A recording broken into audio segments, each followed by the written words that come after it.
Hello विद्यार्थी मित्रांनो, मी Zakir sir, संचालक विजन अकॅडमी किनवट्स.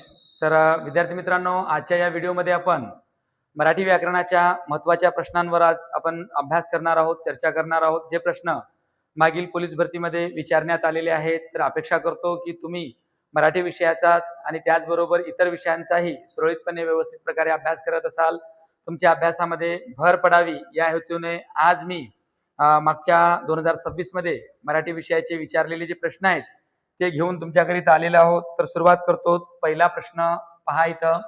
हा प्रश्न नवी मुंबई शहर पोलीस 2026 मध्ये आलेला हा प्रश्न आहे. प्रश्न काय म्हणतो पहा. खालीलपैकी कोणाला मराठी व्याकरणाचे आद्य व्याकरणकर्ते ही उपाधी देण्यात आलेली आहे. तर हा प्रश्न एक जनरल प्रश्न आहे, सामान्य ज्ञानावर आधारित, परंतु मराठी विषयाचा आहे. तर इथं पहा, मराठी व्याकरणाचे आद्य व्याकरणकर्ते म्हणून आपण कोणाला ओळखतो? दादोबा पांडुरंग तरखडकर यांनाच आपण आद्य व्याकरणकर्ते म्हणून ओळखतो. उर्वरित जे पर्याय आहेत, कृष्णशास्त्री चिपळूणकर यांना आपण मराठीचे जॉन्सन म्हणतो, आणि त्याच्यानंतर मोरो केशव दामले जे आहेत यांनी शास्त्रीय मराठी व्याकरण नावाची पुस्तक लिहिलेली आहेत, आणि मोरा वाळंबे तुम्हालाही माहित आहेत, मराठी व्याकरणाची सुगम मराठी व्याकरण नावाची पुस्तक लिहिलेली आहे. तर मराठी व्याकरणाचे व्याकरणकर्ते म्हणून, आद्य व्याकरणकर्ते म्हणून आपण दादोबा पांडुरंग तरखडकर यांनाच ओळखतो. हा झाला पहिला प्रश्न. त्यानंतर पुढील प्रश्न पहा इथं. हा सुद्धा प्रश्न नवी मुंबई शहर पोलीस भरती 2026 ला विचारण्यात आलेला आहे. लहान मुलांना समजण्यासाठी सोपी असल्यामुळे कोणत्या लिपीस बाळबोध लिपी असे सुद्धा म्हणतात? तर याच्यामध्ये 4 पर्याय आहेत. ब्राह्मी लिपी, या लिपीला आपण सर्व लिपींची जननी म्हणतो, तर हा पर्याय नाही. मोडी लिपी, ज्या लिपीला मुरळ घालून लिहिण्याची पद्धत होती त्या लिपीला मोडी लिपी म्हणल्या जात होतं, हा सुद्धा नाही. देवनागरी लिपी आहे, ज्या लिपीलाच आपण काय आहे, बाळबोध लिपी या नावाने सुद्धा ओळखतो. म्हणजे पर्याय क्रमांक 3 जो आहे हा याचं अचूक उत्तर आहे. त्यानंतर चौथा जो आहे, खरोष्टी लिपी, या लिपीला गांधारी लिपी या नावाने सुद्धा ओळखतात. तर थोडक्यात सांगायचं असं आहे, देवनागरी लिपीलाच आपण बाळबोध लिपी या नावाने सुद्धा ओळखतो. त्यानंतर पहा पुढील जो प्रश्न आहे, मराठी व्याकरणावर खालीलपैकी कोणत्या भाषांचा प्रभाव आहे? मराठी व्याकरणावर कोणत्या भाषांचा प्रभाव आहे? हा सुद्धा प्रश्न मुंबई शहर पोलीस भरती 2026 मध्ये विचारण्यात आलेला आहे. तर तुम्हाला माहित असेल विद्यार्थी मित्रांनो, मराठी ही जी भाषा आहे ही भाषा आपण संस्कृत प्राकृत भाषा म्हणून सुद्धा ओळखतो. संस्कृत प्राकृत याचा अर्थ असा होतो की मराठी भाषेवर इतर भाषांचाही प्रभाव आहे. संस्कृत भाषा सुद्धा आहे, आणि या व्यतिरिक्त इतर एक भाषा आहे ज्या भाषेचा मोठ्या प्रमाणावर आपल्याला प्रभाव दिसतो, आणि बराच व्याकरणाच्या संकल्पना त्या भाषेतून आपण इथं मराठी व्याकरणामध्ये आणलो. तर ती भाषा कोणती आहे पाहूयात. पहिला आहे कानडी संस्कृत, नाही.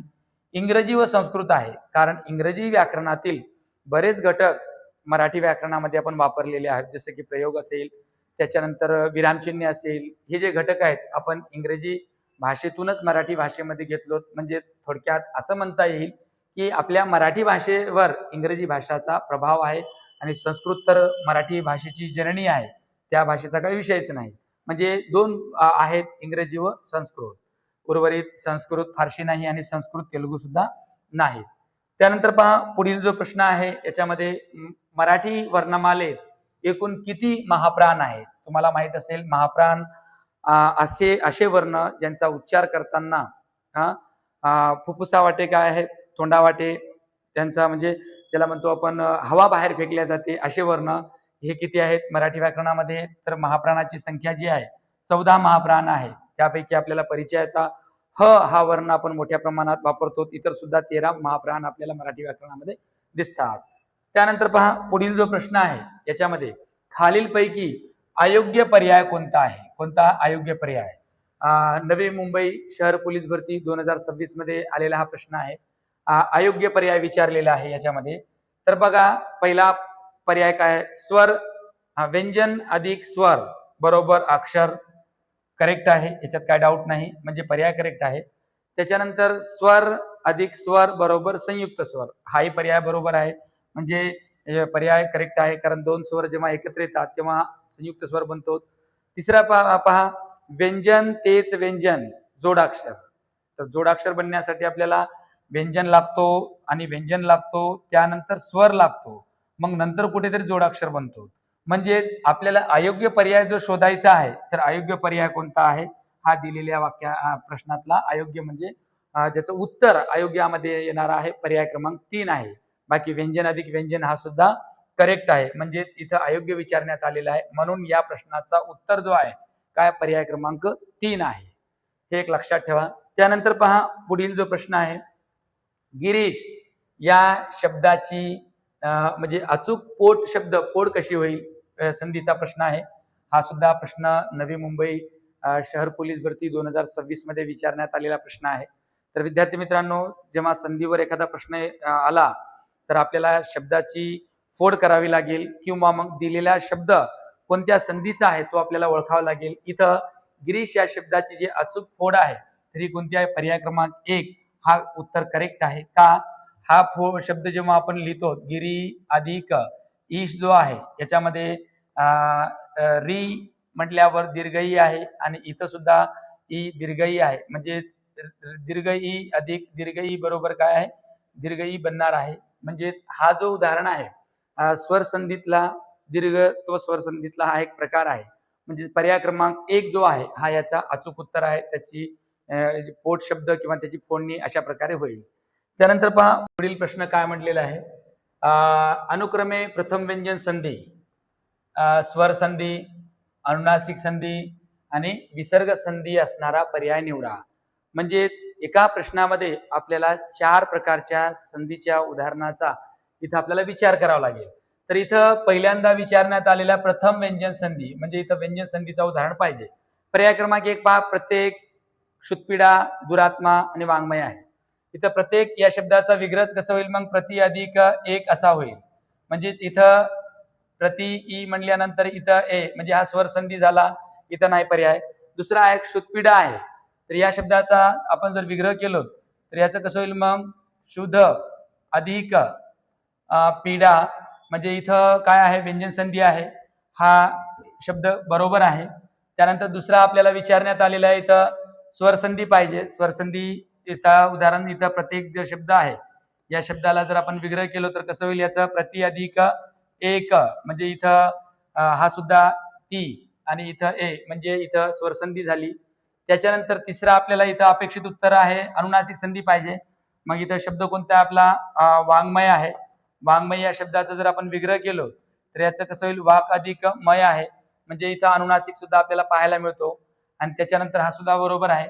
राहिला विसर्ग संधीचा, दुरात्मा हा जो शब्द आहे याला जर आपण विग्रह जर केलो तर याचं कसं होईल, दु विसर्ग अधिक आत्मा म्हणजेच इथं अपेक्षित विसर्ग संधीचा सुद्धा आहे.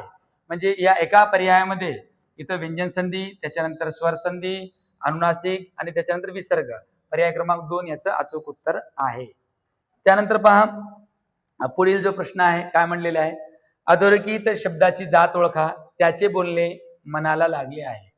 आता याच्यामध्ये बोलणे जो शब्द आहे आपल्याला बोल धातूपासून बनलेला दिसतो, परंतु इथं या शब्दाचं कार्य काय म्हणून आहे पहा, त्याचे बोलणे मनाला लागले आहे. मनाला लागले आहे हा वाक्यातला क्रियापद झालेला आहे, राईट.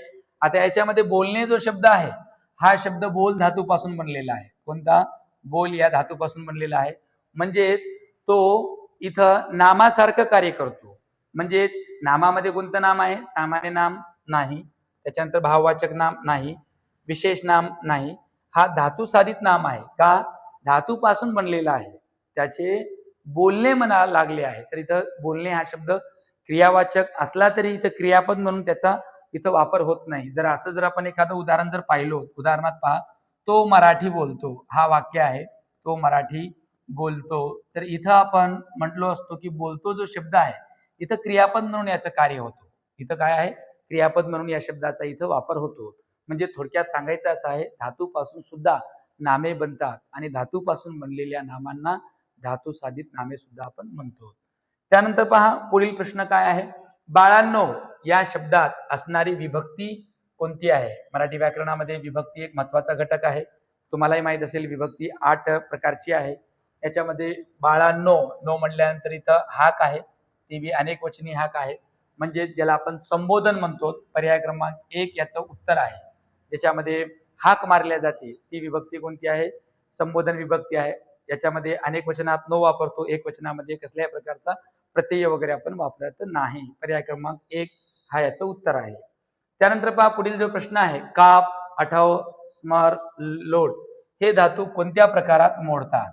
म्हणजे हा प्रश्न थोडक्यात क्रियापदावर आधारित हा प्रश्न आहे. कशावर आहे? क्रियापदावर आधारित आहे. तर याच्यामध्ये सकर्मक, अकर्मक, द्विकर्मक आणि उभयविध आहे. तर याच्यामध्ये सकर्मक कर्मासोबत आलेला नाही. त्याच्यानंतर अकर्मक म्हणजे हे सकर्मक मध्ये पण वापरतात, अकर्मक मध्ये पण वापरतात. एकात न वापरल्यामुळे कोणताही एक उत्तर आपण सांगू शकत नाही. द्विकर्मक नाही, तर याला आपण उभयविध म्हणू शकतो. उभयविध म्हणण्याचं कारण असं आहे, ही जी क्रियापदे आहेत ही क्रियापदे दोन्ही प्रकारच्या प्रकारात आपण वापरतो. सकर्मक मध्ये सुद्धा वापरतो, अकर्मक मध्ये सुद्धा वापरतो. एक उदाहरण पाहू आपण. पहा याच्यामध्ये काय आहे. त्याने बोट कापले. त्याने बोट कापले. आता पहा इथे क्रिया झाली कशाची? कापण्याची. कोणाची तरी तो बोट कापला. आता इथं पहा कापणारा कोण आहे? त्याने आहे. म्हणजे हा जो वाक्य आहे याच्यामध्ये काय आहे? बोट, कर्म, कापले, क्रियापद. तर याच्यामध्ये सकर्मक झालं. काय आहे? सकर्मक झालेलं आहे. तर याच्यामध्ये वाक्यात कर्ता आहे, कर्म आहे, क्रियापद आहे. हा कर्ता, कर्म, क्रियापद. आता हाच वाक्य जर आपण असं लिहिलं, त्याचे बोट कापले. पहा त्याचे बोट कापले. आता कापणारा दुसरा कोणीतरी असेल याच्यामध्ये. म्हणजे या वाक्यामध्ये कर्ता नाही. आता चाचीचे एखाद्या नामाला आता सर्वनामाला जोडलेला असेल तर तुमच्या माहितीच तो शब्द, तो नाम किंवा सर्वनाम बहुधा कर्ता म्हणून राहत नाही. तर इथं हा या वाक्यामध्ये उद्देश म्हणून आपण बोट या शब्दाकडे पाहतो. म्हणजेच इथं कर्म नाही, म्हणजे याला आपण काय म्हणतो? त्याला अकर्मक वाक्य म्हणतो. कोणतं आहे? अकर्मक. आणि जे क्रियापद सकर्मक आणि अकर्मक अशा दोन्ही प्रकारामध्ये वापरतात त्यांना मराठीमध्ये उभयविध क्रियापद असे सुद्धा आपण म्हणतो. फरक फक्त इथं ने आहे तर इथं चे आहे. आणि कापणे, कापले, मूळ हा काप धातूपासून बनलेला आहे. हा एक विषय तुम्ही लक्षात ठेवा. त्यानंतर पहा पुढील जो प्रश्न आहे इथं, राजाला मुकुट शोभतो या वाक्यातील प्रयोग ओळखायचा आहे. मराठीमध्ये कर्तरी प्रयोग, कर्मणी प्रयोग, भावी प्रयोग असे 3 प्रकार असतात. तर याच्यामध्ये पहा राजाला मुकुट शोभतो. शोभणारे काय? मुकुट आहे. म्हणजे इथं वाक्याचा जो उद्देश आहे असलेला भाग आहे हा मुकुट आहे. म्हणजे या वाक्यामध्ये कर्म नाही. या वाक्यामध्ये कर्म नाही. कर्म नसलेल्या प्रयोगाला आपण काय म्हणतो? अकर्मक कर्तरी प्रयोग सुद्धा आपण म्हणतो. हा एक पॉईंट तुम्ही लक्षात ठेवा. त्यानंतर पहा पुढील जो प्रश्न आहे, संजयने दिलेले निमंत्रण तिरुपतीने लगेच स्वीकारले या वाक्याचा प्रकार ओळखा. आता वाक्याचा प्रकार संयुक्त, मिश्र, केवल आणि संकेतार्थी. आता मुख्य प्रकार 3 मानतात: संयुक्त वाक्य, मिश्र वाक्य आणि केवल वाक्य. संयुक्त वाक्य जर राहिला असता 2 क्रिया लागतात, 2 त्याच्यानंतर करते आवश्यक आहे, क्रिया तर किमान 2 आवश्यक आहे आणि एखादा अव्यय जोडला जातो. याच्यामध्ये क्रिया तर एकच झाली. कोणती क्रिया झाली? स्वीकारण्याची क्रिया झालेली आहे. काय आहे? संजयने दिलेले निमंत्रण स्वीकारणारा कोण आहे? तिरुपती आहे. म्हणजे याच्यामध्ये उद्देश एकच आहे आणि त्याच्यानंतर विधेय सुद्धा एकच आहे. आणि ज्या वाक्यामध्ये उद्देश आणि विधेय एकच असतो अशा वाक्यांना आपण काय म्हणतो? केवल वाक्य म्हणतो. हा सुद्धा प्रश्न नवी मुंबई शहर पोलीस भरती 2026 मध्ये विचारण्यात आलेला आहे. त्यानंतर पहा पुढील जो प्रश्न आहे, एखाद्या शब्दावर जोर देण्यासाठी तसेच मुख्य गोष्ट सूचित करण्यासाठी कोणते विरामचिन्ह वापरतात? विरामचिन्ह हा एक महत्वाचा विषय आहे. तर याच्यामध्ये पहा पहिला जो पर्याय आहे उद्गारवाचक आहे. उद्गारवाचक विरामचिन्ह कधी वापरतो? जेव्हा एखादी उत्कट भावना व्यक्त करायची असेल तेव्हा वापरतो. दुसरा आहे एकेरी अवतरण चिन्ह. हा इथं उत्तर करेक्ट आहे. का? कारण जेव्हा आपल्याला एखाद्या शब्दावर जोर द्यायचा असेल, जसे की एखादी व्याख्या सांगत असेल, आपण नामाविषयी अधिक माहिती सांगणाऱ्या शब्दाला आपण विशेषण म्हणतो. व्याख्या लिहिताना विशेषणाला शेवटी काय आहे? Inverted comma, single inverted comma एकेरी अवतरण चिन्हात लिहितो. का? तर त्याच्यावर जोर द्यायचा असेल तेव्हा. इथं अपसारण चिन्ह विचार मालिका तुटल्यास असेल आणि लोभ चिन्ह हे सुद्धा नाही. याच्यामध्ये उत्तर जो आहे पर्याय क्रमांक 2 याचं अचूक उत्तर आहे. त्यानंतर पहा पुढील प्रश्न, लोटी या शब्दाचे अनेक वचनी रूप कोणते आहे? आता पहा लोटी, लोटी म्हटल्यानंतर एखाद्या नामाची इकारांतात जर काय आहे शेवट झाली असेल तर याला आपण अनेक वचनामध्ये काय करतो? याकारांतात करतो. याकारांत म्हणजेच काय झालं? लोटीचं काय पाहिजे इथं? लोट्या. हा काय आहे? अनेक वचनी रूप आहे. पर्याय क्रमांक 2 याचं उत्तर आहे. सोपा प्रश्न आहे. त्यानंतर पहा पुढील प्रश्न लिंगावर आधारित आहे. गायरान हे शब्द कोणत्या प्रकारच्या लिंगामध्ये येतो. हा सुद्धा प्रश्न मुंबई शहर पोलीस भरती 2026 ला आलेला आहे. तर गायरान शब्द कशात वापरतात? नपुसक लिंगी या शब्दामध्ये इथं वापरतात. उत्तर क्रमांक 2 याचं अचूक आहे. त्यानंतर पुढील प्रश्न पहा, तुला हवे ते तू घे या वाक्यामध्ये कोणत्या प्रकारची सर्वनामे आहेत? आता पहा, इथं एक प्रकारचं संबंध दर्शवलेला आहे. जे हवे ते घे असा त्याचा अर्थ होतो. म्हणजेच उत्तर जो आहे काय आहे? सर्वनामातला पहिला प्रकार आहे. बाकीचे नाहीत. याच्यामध्ये 2 असेल, हा 3 असेल आणि हा सुद्धा नाही. हा एक पर्याय तुम्ही 1 नंबरचं लक्षात ठेवा. तुम्हाला माहिती असेल सर्वनाम नामाऐवजी वापरल्या जाणारा शब्दाचा जातीचा एक प्रकार आहे. त्याच्यामध्ये सर्वनामाचे 6 प्रकार पडतात आणि सर्वनामाची संख्या मात्र किती आहे? 9 आहे. आणि जिथं आपण संबंध दर्शवतो तेव्हा त्याला संबंधी सर्वनाम वापरतो. पर्याय क्रमांक 1 याचं उत्तर आहे. त्यानंतर पहा पुढील प्रश्न, मी चहा करीत असतो या वाक्यातील काळ ओळखायचा आहे. आता करीत असतो या असतो जो शब्द आहे, असतो, असते आणि असतात हे जे शब्द आहेत ज्यांचे शेवट अशा प्रकारच्या प्रत्ययाने होते असे शब्द आपण साध्या असे शब्द आपण वर्तमान काळात वापरतो. आणि विशेषतः कोणत्या वर्तमान काळात वापरतो? रीती वर्तमान काळात वापरतो. का? कारण ह्या ज्या क्रिया आहेत ह्या क्रिया वर्तमान काळात नियमित घडणाऱ्या असतात. ज्या क्रिया दररोज घडतात त्याला त्याचा वर्णन, त्याचा उल्लेख आपण रीती काळामध्ये करतो. म्हणजेच इथं पर्याय क्रमांक 4 याचं उत्तर आहे.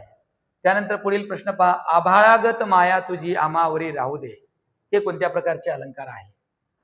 हे कोणत्या प्रकारचे अलंकार आहे? पहा, इथं यामध्ये इथं मायेची तुलना झालेली आहे. कोणासोबत झालेली आहे? आभाळासोबत झालेली आहे. जसं आभाळ व्यापक आहे, विशाल आहे, तसं माया पण कशी असली पाहिजे? व्यापक, विशाल असली पाहिजे. आणि ज्या अलंकारामध्ये तुलना केली जाते त्या अलंकाराला आपण कोणता अलंकार म्हणतो? इथं उपमा अलंकार म्हणतो. म्हणजे पर्याय क्रमांक 2 जो आहे हा याचं काय आहे? अचूक उत्तर आहे. अनुप्रासही नाही, रूपकही नाही, श्लेष सुद्धा नाही. श्लेष मध्ये एकच शब्द 2 अर्थाने इथं आपण वापरतो. पर्याय क्रमांक 2 याचं उत्तर आहे. त्यानंतर पहा पुढील प्रश्न, खाली दिलेल्या शब्दापैकी पोर्तुगीज शब्द ओळखा. थोड्या वेळापूर्वीच आपण चर्चा केलो, मराठी ही जी भाषा आहे संस्कृत प्राकृत भाषा म्हणून मराठी भाषेकडे आपण पाहतो. कारण या भाषेमध्ये इतर भाषांचे सुद्धा बरेच शब्द आपण दैनंदिन जीवनामध्ये वापरतो. आता पहा याच्यामध्ये सामान जो शब्द आहे हा शब्द कोणता आहे? हा फारसी शब्द आहे. कोणता आहे? फारसी आहे, पोर्तुगीज नाही. पगार, पगार जो शब्द आहे हा सुद्धा कोणता आहे? हा पोर्तुगीज शब्द आहे. कारण बऱ्याच वेळेस आपण म्हणतो माझा पगार झाला नाही. पगार हा जो शब्द आहे पोर्तुगीज आहे, वाटतो आपल्याला मराठी. तिकीट, तिकीट तर इंग्लिश शब्द आहे, याच्यात काय विशेष नाही, इंग्लिश शब्द आहे हा आपला. त्याच्यानंतर सौदागर, सौदागर सुद्धा हा जो शब्द आहे हा कोणता आहे? हा सुद्धा शब्द फारसी शब्दामध्ये आपण वापरतो. म्हणजेच पोर्तुगीज शब्द दिलेल्या पर्यायापैकी पगार हा शब्द याचं अचूक उत्तर आहे. त्यानंतर पहा पुढील प्रश्न, शुद्ध लेखनाच्या नियमानुसार शुद्ध असलेला जोड शब्द कोणता आहे? तर याच्यामध्ये रीतिरिवाज हा शब्द इथे दिलेला आहे. रीतिरिवाज शब्द लिहिताना अचूक आपण काय आहे? री जी आहे त्याची दीर्घ, ती पण दीर्घ, आणि त्याच्यानंतर री जो आहे हा ऱ्हस्व वापरतो शुद्ध लेखनाच्या नियमानुसार. पर्याय क्रमांक 2 याचं उत्तर आहे. त्यानंतर पहा पुढील जो प्रश्न आहे, गाथन. आता समूहवाचक नाम आहे, कोणाची असते? तुम्हालाही माहित असेल. गाथन कोणाची असते? काजूंची असते, केळ्यांची घट असते, सुपारींची चवळ असते आणि त्याच्यानंतर नारळांची काय असते? ढीग असते. हा समूहवाचक शब्द आहे, बेसिक शब्द आहे. तर याच्यामध्ये अचूक उत्तर कोणतं आहे? काजूंची गाथन असते. त्यानंतर पुढील प्रश्न पहा, ज्याला सीमा नाही असा शब्द समूहाबद्दल एक शब्द इथे विचारण्यात आलेला आहे.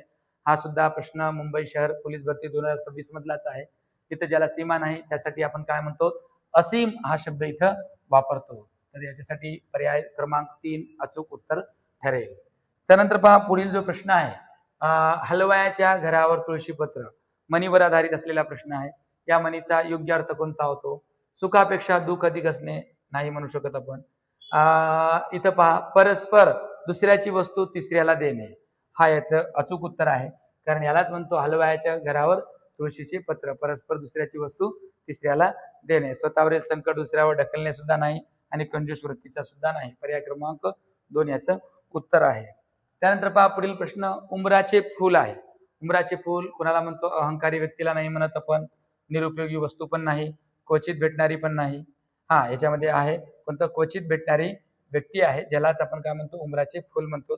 रामबाण औषध सुद्धा नाही. पर्याय क्रमांक 3 जो आहे हा याचं अचूक उत्तर आहे. त्यानंतर पहा शेवटचा प्रश्न काय म्हणलेला आहे. अभिनिवेश या शब्दाचा समानार्थी शब्द कोणता आहे? अभिनय नाही, जोम नाही, याच्यामध्ये शब्द कोणता आहे? अभिमान आहे, आत्मसन्मान सुद्धा नाही. तर अशा प्रकारे विद्यार्थी मित्रांनो, आजच्या या व्हिडिओमध्ये आपण पोलीस भरतीमध्ये झालेले जे प्रश्न आहेत, विशेषतः मागच्या भरतीतले आणि विशेषतः मुंबई, नवी मुंबई शहर पोलीस भरतीमध्ये आलेल्या प्रश्नांचा आज आपण इथं स्पष्टीकरणासहित अभ्यास केलो.